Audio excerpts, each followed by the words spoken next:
We are horticulturists. Of course, we love trees. Wait, okay ka lang ba? Anong buti ang katinungan, We are horticulturists. Of course, we love nature.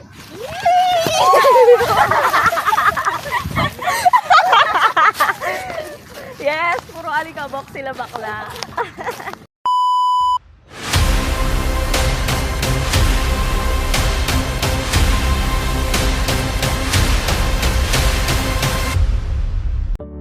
Agree ka ba? Agree kayo? Agree tayo! Welcome to AgriTalks! So ano bang topic natin ngayon? So, yung topic natin ngayon is yung horticulture. So, pag-uusapan natin yung mga ka-viewers! Yes! Yung mga pagkain Yes, may mga bukas na tayong chisisa. So, ngayon pag-uusapan natin yung horticulture, yung mga branches, yung importance, ano pa ba? Yung mga career. Yes. Yeah. So, alam niyo ba, ang horticulture ay mula sa Latin word na hortus at color. Na ang ibig sabihin ay garden and to cultivate. Yun pala yung meaning Yes.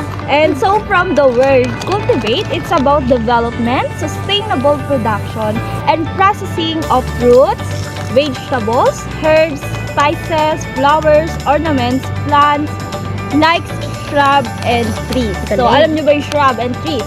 Kayo, alam niyo ba ang shrubs and trees? Tinanong na viewers sa natin, comment section. Yan. So, yung shrub and trees, yung shrub is tumataas siya ng 3 to 5 meters lamang. Subalit, ang trees naman is 5 meters pataas. Yun yung pinagkaiba ng shrub and trees. So, ang horticulture, concern ito about growing plants na kinakain natin. Kasi ang horticulture ay small scale na ang ibig sabihin ay gumagamit ng less chemical and mechanical. So dahil less chemical and mechanical siya, ang paggawa nito ay ginagamitan ng mga mahihiwagang kamay ng ating manggagawa. Oo, mahiwaga. Yes! Ganun ang ka-powerful yung mga... ganun yung ka-powerful yung mga hand ng ating manggagawa. So, Rizzy, ano ba yung mga branches natin?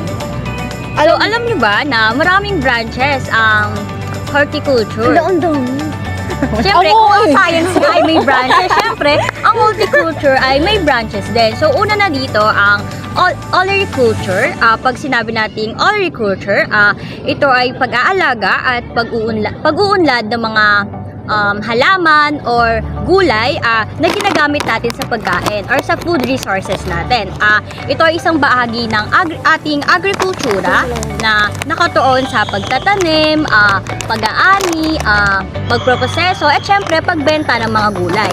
At ang halimbawa pala nito ay yung mga mais, grapes, repolyo at syempre yung ano nga ba yun? Avocado. Ayan. Susunod ay ang pomology. Ayan. So, kung ang oliculture ay patungkol sa gulay, ang pomology ay patungkol sa fruits and of course sa nuts. Ayan. So, same thing with oliculture. Ang pag-aaral sa pomology ay nakafocus syempre sa mga fruits and nuts.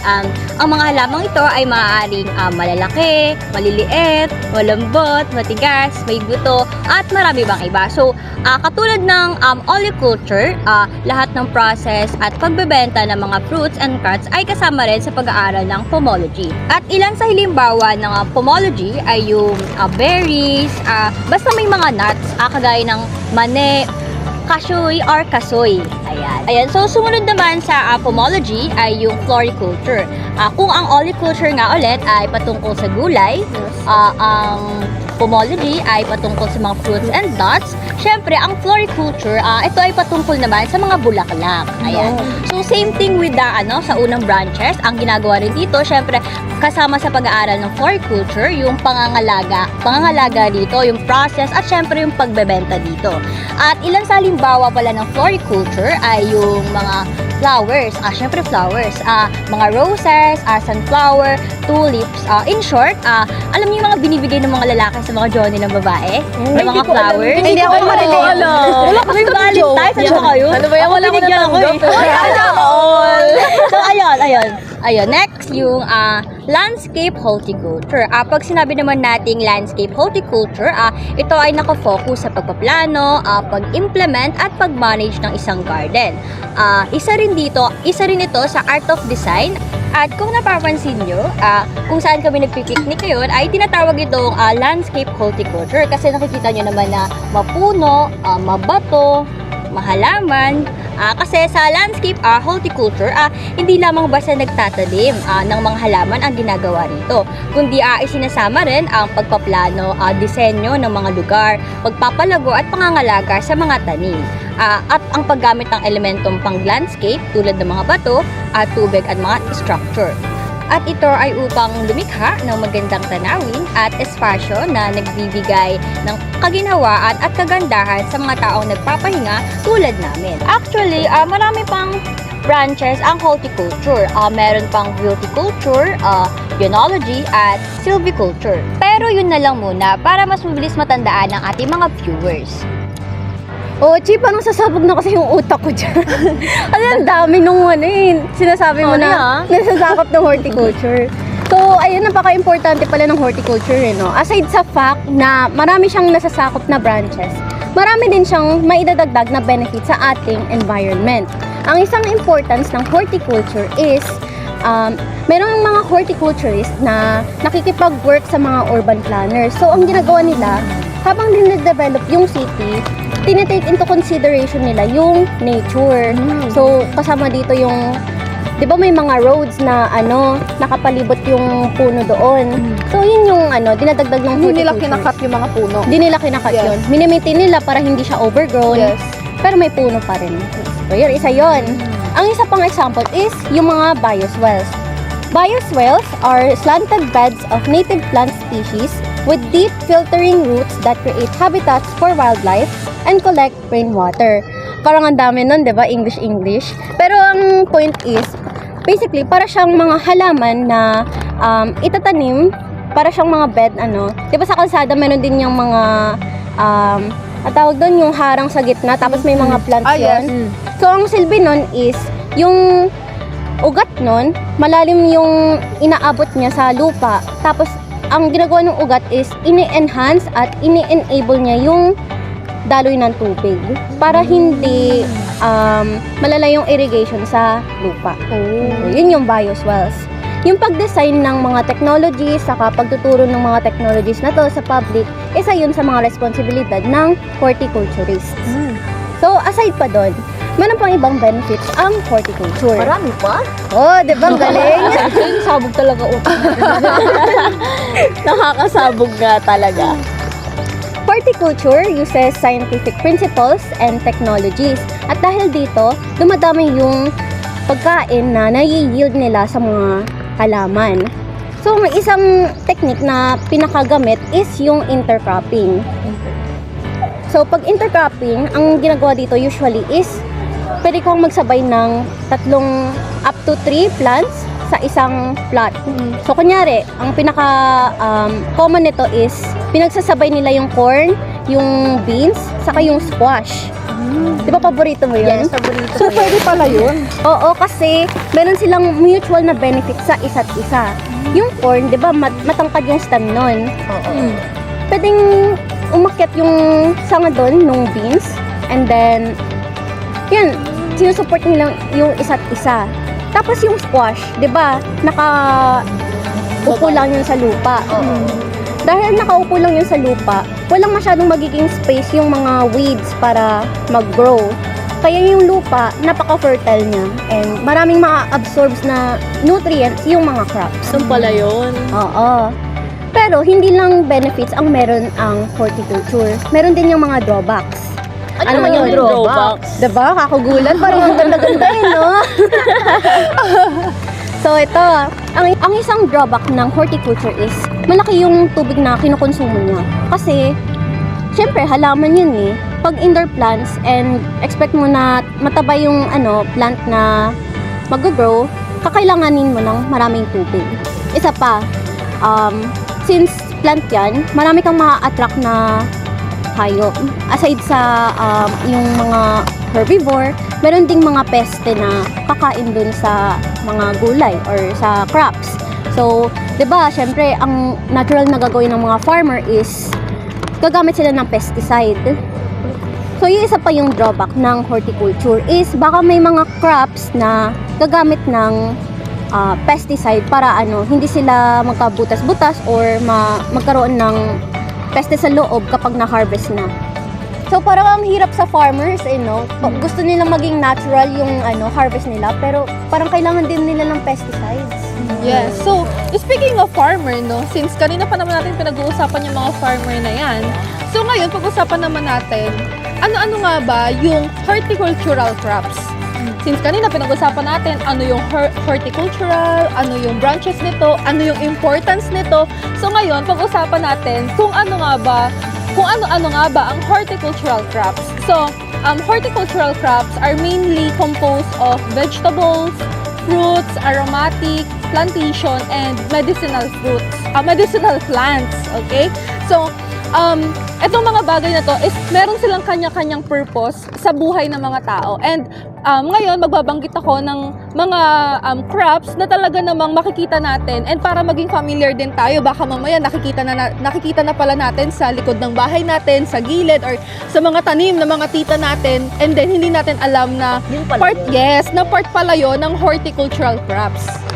So, para sa mga vegetables, ang ilan dito ay cabbage, tomato, onion, eggplant, asparagus, carrot, green pepper, red pepper also, sweet pepper, cauliflower, cucumber, and garlic. So, yun yung mga horticultural crops na under vegetables. So, ngayon naman, punta tayo sa fruits. So, mainit. So, sa fruits naman, meron tayong passion fruit, meron tayong papaya, meron tayong jackfruit, or Tagalog ng jackfruit? Durian. Langka, citrus, pineapple, mango, avocado, apple, banana, watermelon, and guava. So, last naman, punta tayo sa mga flowers. Okay? So, sa flower, tayong rose, meron tayong chrysanthemum, and poinsettia.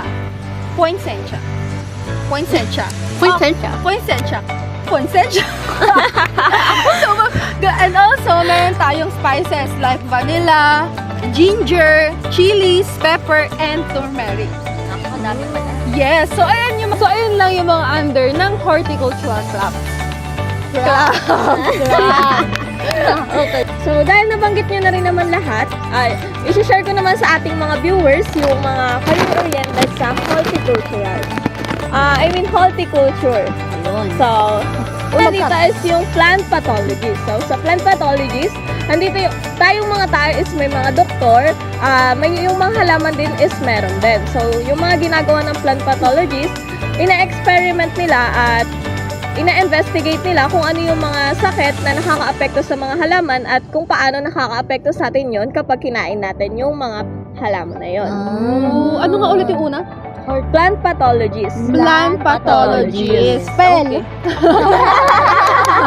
Pinahirapan mo pa yung viewer. Okay. Next naman natin is yung nursery worker. So, sa nursery worker, pag naisip natin yung nursery, ang naiisip natin is isang classroom na may teacher. So, sa nursery worker, nandito naman yung mga nag-aalaga sa mga halaman. Imbis na ang inaalagaan sa nursery sa kinder is yung mga bata, dito naman is yung mga halaman. So, sila yung nagdidileg, nag-aalaga, at syempre sila din yung nagbebenta. So, next naman natin is yung plant care worker. So, sa plant care worker, ito yung mga hardinero natin. So, yung hardinero natin yung mga nag-aalaga ng mga halaman, ng mga bulaklak, sa mga garden ng mga kliyente nila. Next naman is yung horticultural consultant. So, sila naman is yung mga nagpapakonsult naman sa kanila is yung mga landscape artists. So, yung mga landscape artists, yung mga bahay nila, pinapakonsult nila kung ano ba yung mga magandang design or yung magandang dapat ilagay sa mga grotto nila, sa mga garden nila. Diba, nakikita natin sa mga grotto nila, may mga garden din, diba? So, yon, yung mga horticultural consultant, sila yung mga gumagawa nun. Then, next naman is yung ornamental horticultural. Ornamental horticulturist. Yan na, bulol ka na naman. Ornamental horticulturist. So, sa ornamental horticulturist, sila naman yung mga ginagawa naman nila yung mga design para sa landscape. Kagaya ng mga, kunyari yung isang halaman is lalagyan nila ng parang object, is design na nila, kagaya ng gagawin nilang rabbit, ganon. Gamit yung pagbuo nila ng rabbit and then gamit yung mga halaman na pinagdugtong-dugtong. So, sila yung mga gumagawa nun. Ornamental horticulturist. So, next naman is yung horticultural technician. So, sa technician, pili natin, hindi ito yung mga wire, no? Hindi ito yung mga dinidikit-dikit. Yung horticultural technician, kadalasan tinatawag din na plant parenting or plant nursing. Ito naman yung tungkol sa mga pag-aalaga ng mga halaman. Inaalagaan at dinidiligan, pinapalago mula sa nursery hanggang sa botanical garden. Last naman is yung horticultural therapist. So, sa horticultural therapist naman is yung may mga tao talagang mas nare-relax sila sa mga nakikita nila kagaya ng mga halaman. So, sila yon yung mga horticultural therapist. So, nagre-recommend sila ng mga halaman para sa mga tao para mas ma-therapy pa.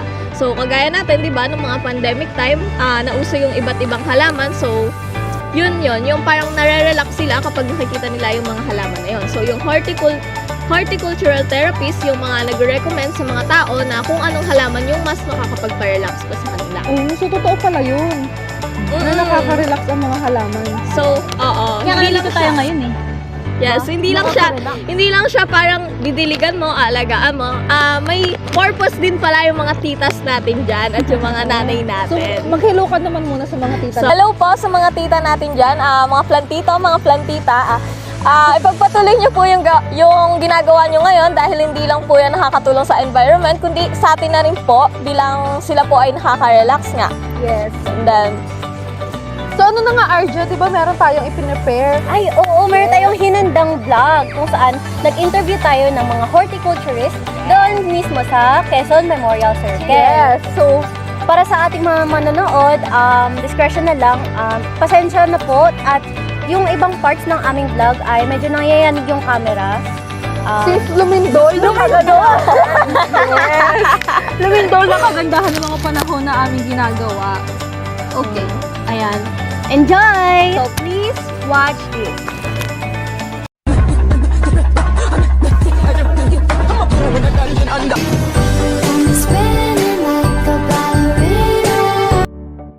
What's up, guys? So ngayon, nandito kami sa Quezon Memorial Circle! Diba guys, kapag sinearch nyo ang lugar na to sa Google Map, ang makikita nyo ay the Philippine Horticultural Society. So ngayon, nandito kami para patunayan or kung alamin kung totoo nga ba na ito ang Philippine Horticultural Society. But before that, samahan nyo muna kami mag-quick tour sa facilities ng Quezon Memorial Circle. So tara!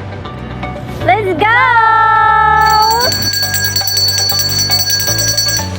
Hi! So, nandito tayo sa first destination ng Quezon Memorial Circle, which is ang playground. So, as you can see, dito nilalagay yung mga bata para mag-enjoy. Yes, at hindi lamang ito sa mga bata, kundi pati sa mga isip bata. So ngayon naman guys, nandito tayo sa likod ng playground, which is pwede natin gamitin itong open area for other recreational activities like training and badminton. And also, pwede natin gamitin itong tables and chairs para makipag-date if meron tayo mga boyfriend and girlfriend like this. And pwede rin natin siyang gamitin para sa pagkain kasama ang ating mga pamilya. Hello! So, nandito naman tayo sa Quezon Memorial Circle. Pero, ang building na nasa likod ko, ito yung mismong memorial ni former President Manuel L. Quezon. Ngayon, kapag pumasok ka sa building na to, nandito yung mga bagay-bagay na nagamit dyan noong time niya, pati na rin, pinapakita dito yung mga pangyayari and yung achievements ni former President Quezon. So hi guys, we're here in Fountain in Quezon Memorial Circle, which is popular dito dahil dito may kita yung mga fountain, and as you can see, plain pa lang yan ngayon, pero mamayang gabi may kita nyo yung napakamagandang mga lighting. And mamaya meron dyan mga nagbabike, nagbabadminton, and sometimes pag morning is meron mga nagzuzumba. Yan. So ngayon guys, tapos na tayo sa ating quick tour dito sa Quezon Memorial Circle. So ngayon naman, samahan nyo kami na mag-interview ng iilang horticulturist para mapalawak ang ating kaalaman tungkol sa pag-horticulture. So tara!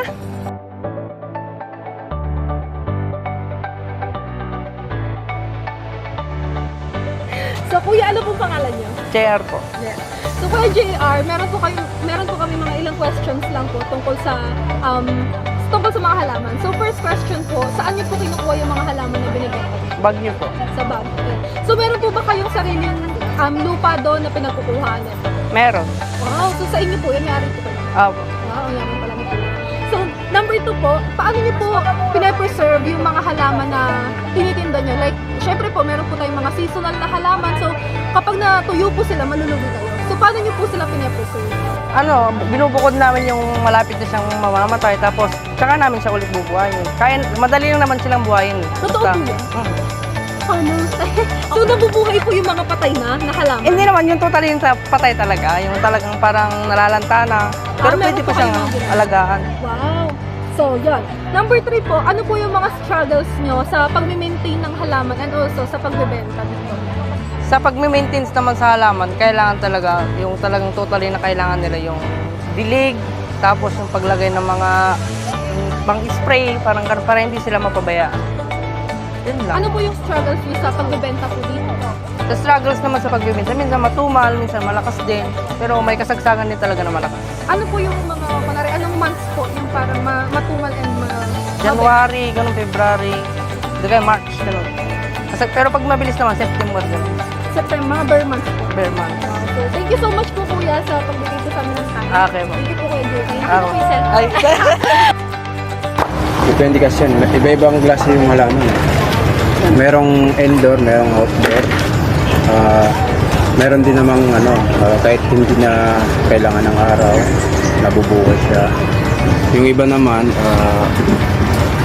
kailangan ng araw. Hindi pwedeng walang araw. Tapos yung dilig niya, pagka yung tinatawag na indoor plant is every week lang ang dilig. So, pag indoor siya, hindi niya ganong kailangan ng pagdidilig compared sa outdoor. Pagka outdoor kasi, kailangan araw-araw talaga. Saka, natitirikan siya ng araw, no? So, mas madali siyang matuyo. Matuyo Tama ba yun? Yung lupa. Kaya kailangan araw-araw magdilig. Sa lahat ng halaman na tubo nyo, ano doon yung pinaka gusto nyong alagaan? Monstera. Monstera? Meron po kayo dito? Saan po? Mayroon, pero maliit pa lang, hindi rin siya masyadong malaki. Bakit yan po yung paborito nyo? Kaya madali lang kasi alagaan. Madali lang siyang alagaan. Paano yung pagdilig niyan? Once a week lang. Once a week lang. So, low maintenance siya. Low maintenance. Kumbaga, kahit mapabayaan mo siya ng Ng ilang araw, kahit 10 days. mabubuhay pa rin Oo. siya. Galing. Hindi yung ibang halaman. Pagka napabayaan, wala. Mamatay. Yung mga high maintenance, Bakit po, ito yung napili niyong profession? Sa itong halaman. Opo, yung pag-aalaga ng halaman saka pagbebenta nito. Ang halaman kasi parang tao yan. Kailangan talagang alagaan. Pero hindi naman sila mahirap. Baka nai-enjoy mo kasi. Parang napipil mo na nakaka-enjoy siya. Pero din, kung bawas stress, ganyan. Parang therapeutic siya. Nakaka-relieve ng stress. And kapag tumubo na siya, parang nakaka-proud kasi nakita mo yung pag nagbunga na lalo. Nakita mo, ay, yan yung inalagaan. Based sa mga nakalap namin na interview sa Quezon Memorial Circle, yung mga horticulturist natin doon is inaangkat pa yung mga tinda nila sa ibang lugar, kagaya na lang sa probinsya. So, kagaya ni Kuya JR na inaangkat pa yung tinda niyang bulaklak sa Baguio. Diba, Arja? Oh, it makes sense din naman kasi, nandito sila sa syudad magtanim. Wala namang ganong, merong mga farm na naka-allocate dito sa syudad. Merong iba na, mahirap talaga na maghanap ka dito ng lupa sa syudad na para lang pang farming. Yes. Gaya nga nun, sa Baguio niya lang talaga inaangkat yung mga tinda niya dahil nga dito sa Manila is madalang lang talaga natin makita yung mga space para sa pagtatanim ng ganon. At syempre dahil na rin sa klima. Ang pagiging horticulturist naman ay hindi pangkaraniwan na profesyon dito sa syudad. Usually, di ba, pag college ka, ang papasukan mo accountancy, pagiging teacher, engineer, pero madalang lang nakakapunta sa pagtatanim. Ngunit, tulad ng nasabi ng isa naming na-interview na si Kuya Najib, ang pagtatanim ay parang pangangalaga mo rin sa isang tao. Kailangan bigyan mo ito ng oras at ng effort para lumaki ito ng malusog at masigla. Tapos, kapag lumaki naman yung tanim, magiging worth it din kasi makikita mo yung literal na bunga ng iyong effort at time. Simple lang ang pagtatanim, pero hindi rin madali ang pagtatanim. Maliban sa physical labor, marami kang kailangan i-consider tulad ng pangangailangan ng halaman. That's it, guys. Thank you guys for watching our video. And I hope you learned something new from us today. And don't forget to study, And study harder. Bye!